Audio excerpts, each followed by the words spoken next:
guys, how's it going? Today we are in the greenhouse doing some potting. So I've got some canna and calla lilies to pot, both of which I grew in containers last year. I dug the rhizomes out, stored them in our root cellar, and they both look really good. In fact, I already potted some cannas up a little bit earlier that I had in storage, and they're already putting on growth, and the callas have growth points that they're showing.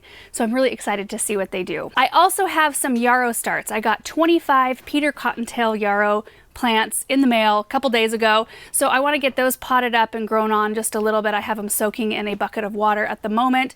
We might make it outside, but we woke up to pouring rain today, and it poured for hours. It's been glorious. We love it. I was going to plant some lilacs today, but it's pretty darn soggy, so we'll see. But this is where we're at. So you can see I've got my calla lilies. I don't have a whole bunch of them, but look at this. Well, first of all, this is a Be My First Love right here.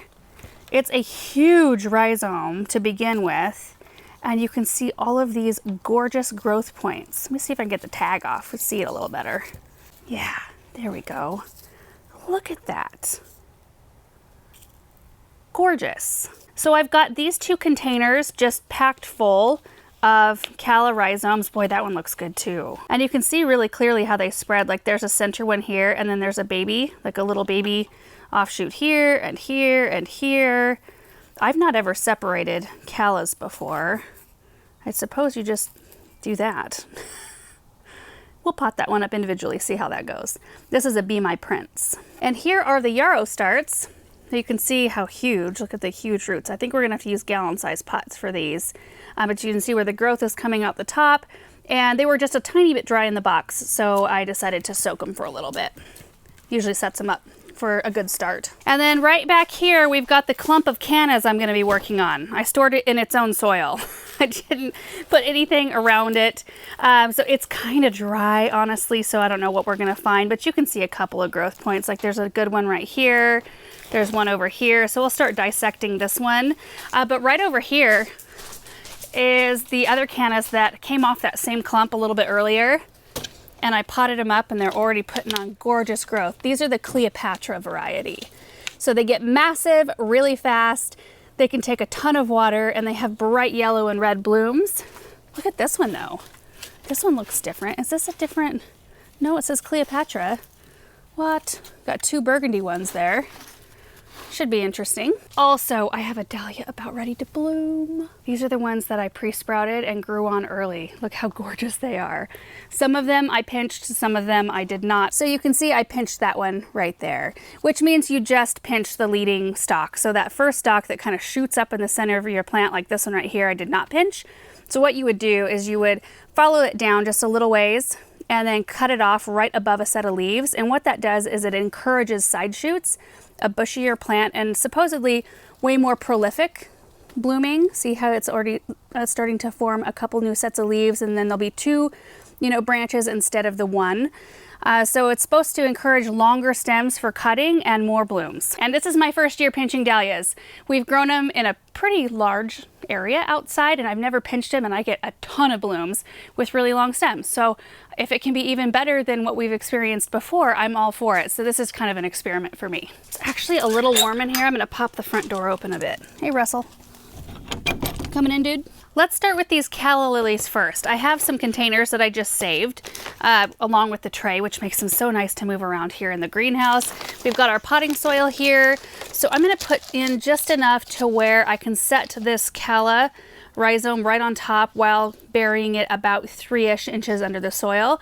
So when you plant one of these, you'll be able to see like little kind of bumps. That is the top. The smooth side is planted down. It's kind of one of those hard ones, especially if you don't see any growth points. A lot of times they'll actually put a little dot of paint or something on top of the bulb on both these or caladiums so that you can distinguish which one's which. But usually smooth side down, knobby side up. So we're just gonna set that right on top of the soil. This might not even be a big enough container for how huge these are. They won't have to be in here for very long though. And we're just going to cover over the top.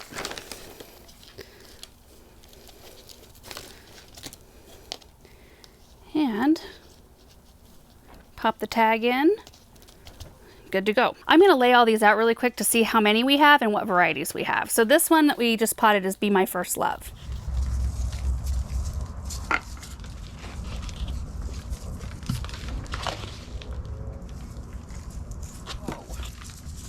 It's huge.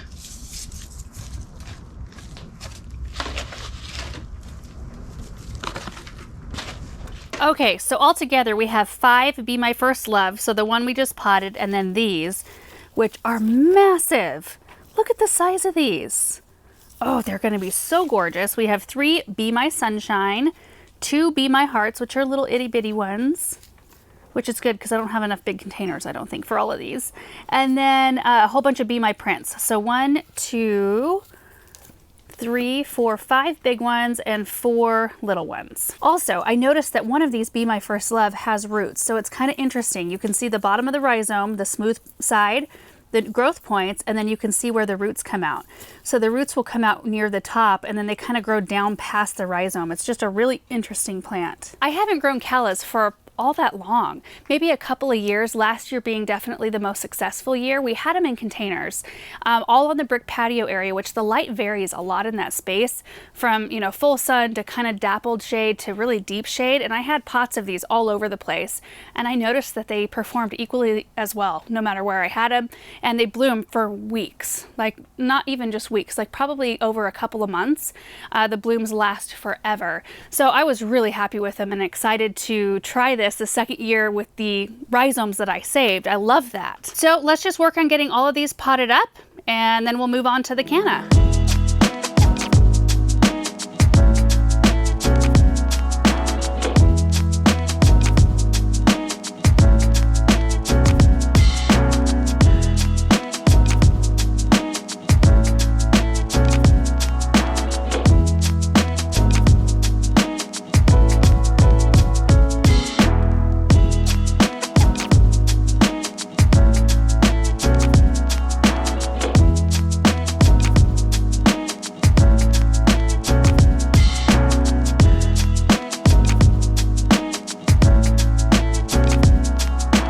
Okay, here they are. So we've got all the Be My First Loves. There are 5 of those. Be My Sunshines, 3 of those. Be My Heart, 2 of those.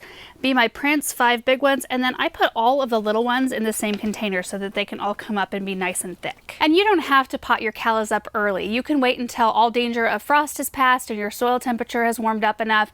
Usually for us, that means about mid-May is safe for things like that. Like that's when we pot the cannas as well, and dahlias, things like that that are a little bit more tender.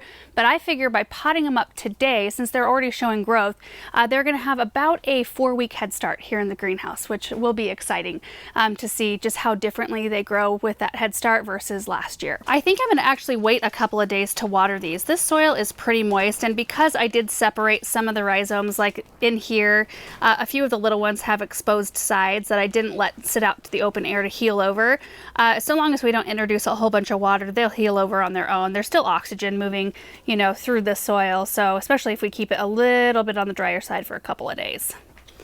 Oh, you know what? I was going to show you this. I almost forgot. So these tongs right here are for our seed starting trays. These just showed up in the mail from Gardener Supply. Thank you, gardeners, for sending these out. I didn't even know that these existed. So these right here will help you get your plants out without disrupting the root system. Up to this point, I've just been using the little mini trowel, which works really well for me. But sometimes if the root system isn't completely established, they can fall apart a little bit. It usually doesn't hurt the seedlings too much, but it's nice to have the proper tool. So check this out. You've got your tray, and these are hard plastic. Like, you can't manipulate a root ball out of there unless it is developed enough to pull it out on its own, like that one is. But sometimes that's not the case, and that can do some damage. So you can take your tongs like this, stick it in, just gently lift out like that. How nice is that? It comes out all in one piece. Let's do it again because it's fun. Ooh, look at those roots. These are my leeks right here. Nice. All right, let's take after this clump of cannas next. I went and got my pruning saw because I'm not really sure what I'm gonna find in here, and it's not really like feeling like I can take it apart very easily. Let's soak this in water so it's easier to manipulate and I can maybe do less damage. And we'll pot the yarrow while this is soaking. Will it fit? Oh yeah.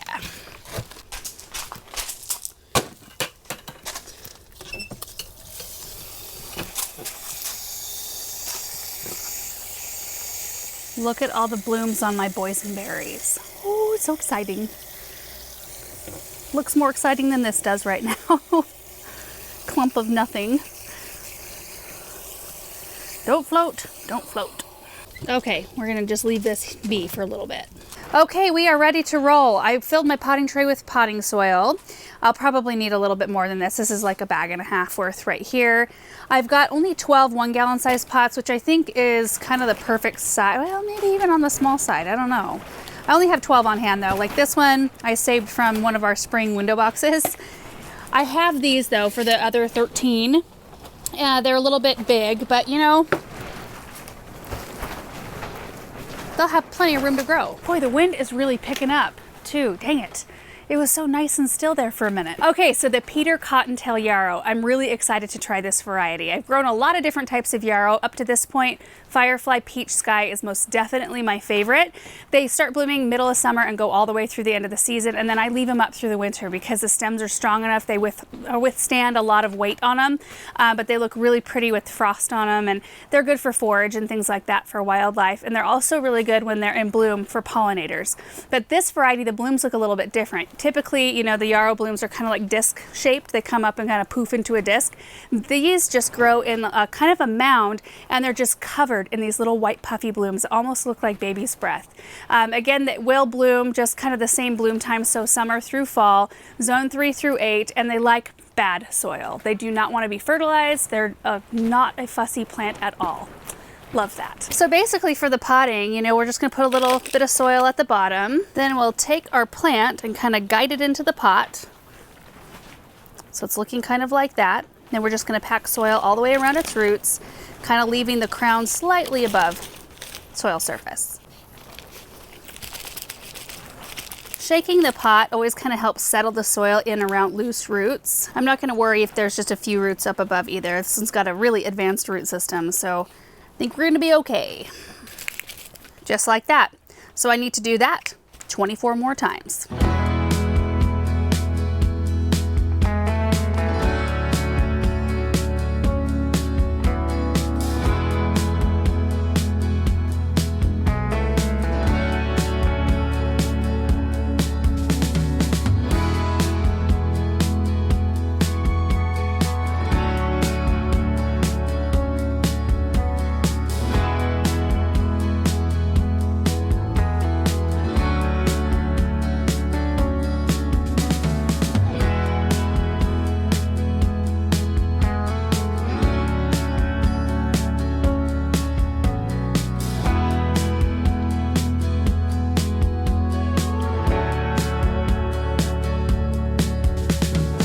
Okay, so there's the first 12 right there, and the rest of them fit better back here.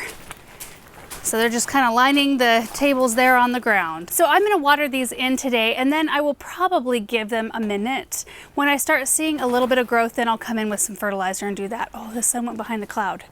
It's quite nice. It's actually getting hot in here, 78 degrees right now.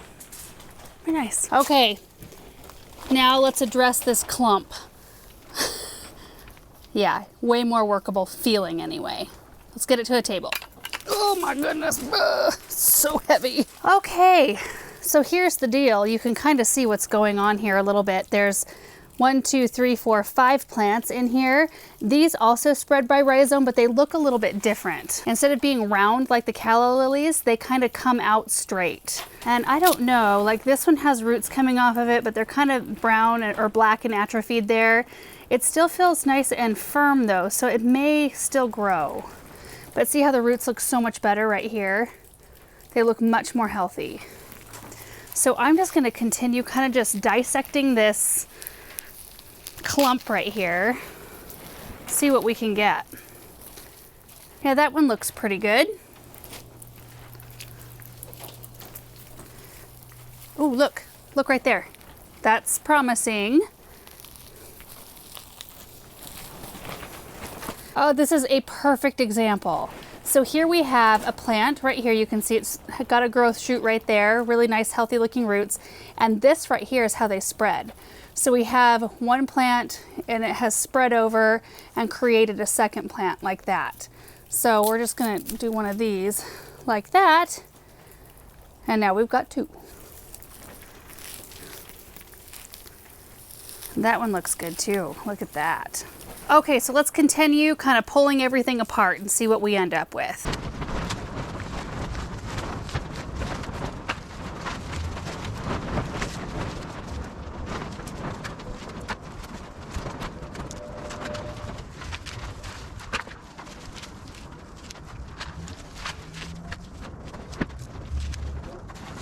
Okay, so I think we ended up with 15 out of that big clump. I don't know that every single one of them is viable, but it's worth a shot because we can always reuse the soil.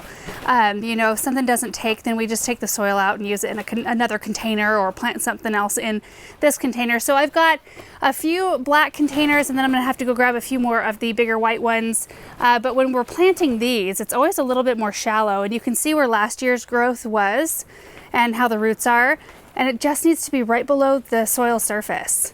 So, I mean, even, let me open this bag here so I can show you. So in this case, I filled the container pretty much full and then made a little well in the center. So we'll take our canna and kind of just rest it right down in that well and then put soil around the top. Maybe a little bit more. That's all there is to that. So I'm gonna pot all of these up and we'll see what happens. I might actually go ahead and put these in a pre-sprout tray too. These are the last of the dahlias I just finished dividing.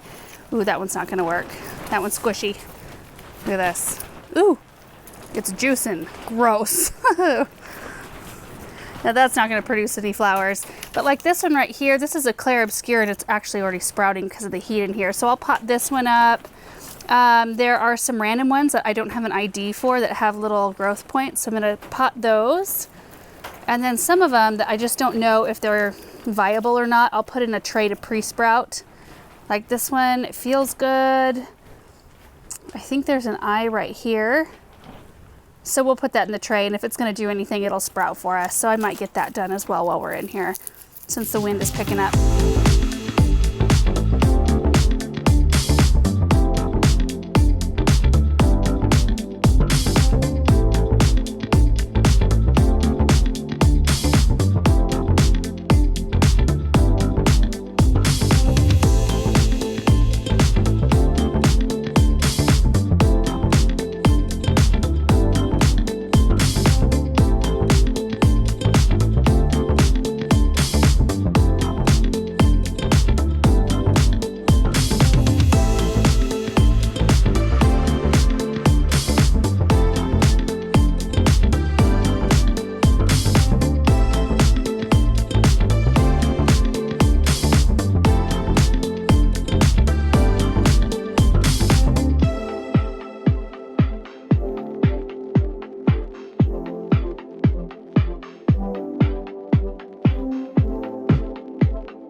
Here are the cannas. So with the smaller ones that I had 2 small pots, so I put 1 each per pot there, and then I put 2 each in these pots here. So Cleopatras grow about 3 feet tall and about 1.5 to 2 feet wide, and they do it very quickly. I swear mine were over 3 feet last year. I could be wrong. They were in a container, so they did appear taller, but they were just so striking and so massive. And I'm really happy that these wintered over, and I hope that these grow really well, like all of them, because I would like to use some of these down at the college when we start planting the beds down there.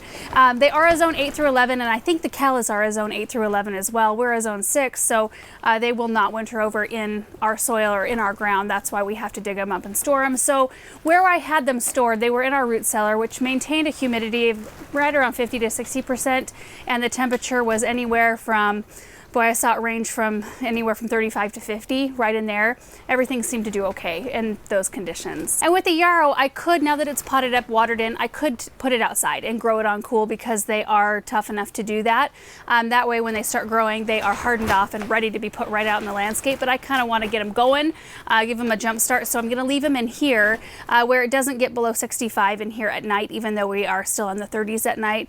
It stays a little bit warmer in here, so things will grow faster. I will have a hardening off period with those, like I do with everything that grows in here. So I just know that I'll have to kind of transition them for a few days in and out of the outside, and then I can pop them out into the landscape. And when they're ready to go out, those will go in full sun, as well as the cannas. Callas can do pretty much either. As long as they have enough water, I find that they do sun fairly well. And I think that is gonna be it for today's video. I mean, it is sunny and drier outside right now, but the wind has picked up quite a lot. You can probably hear the plastic going. So anyway, I'm just gonna go make sure everything is standing upright and watered, and then I'm gonna call it a day. Oh, I did get those dahlias planted too. So those are right here. I didn't really want to try to squeeze any more onto the table with the others. Getting kind of thick over there. All right, guys, thank you so much for watching this video. I hope it was helpful. We'll see you in the next one. Bye.